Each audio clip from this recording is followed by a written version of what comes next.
अस्सलाम वालेकुम दोस्तों, मां आहियां तव्हांजो पंहिंजो बाज़ुल्फ़कार अली चांडियो। हीअ तव्हांखे गाॾी जेका नज़र अचे थी इहा GSN महाज़ चेयरमैन साईं रियाज़ अली चांडियो साहिब जी आहे। पाण कंहिं मिड़मिन त काफ़िले में वञूं था। हीअ अमुन जा सफ़ीर गुलशाह दुपासी, परियां साईं रियाज़ अली चांडियो साहिब, हीअ लालू रोक जा शहरी आकाश सरमंद ऐं जेका खालसा बुखारी ऐं हीअ चाचो अब्दुल रसूल वको ऐं हेॾां जेका भाऊ मोहरम वको, परियां जेका सो रेस हाजी खान मुगेरी जेका सो ऐं आऊं हे मुगेरी साहब,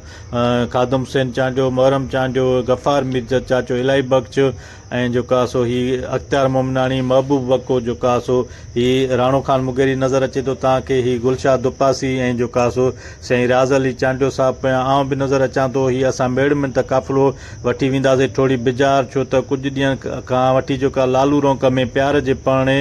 जे मामले तां जेका गैबियाणी बिरादरी ऐं तुंहिंजा बिरादरी में फायरिंग ऐं जेका सो छिकताण हले थी पई, ही पाण अॼु पहुताऊं जेका थोरी बिजार ही हाजी अमीर अली ऐं तुंहिंजा बिरादरी जा मोज़िज़िन तव्हांखे नज़र अचंदा, चाचो इलाही बख़्श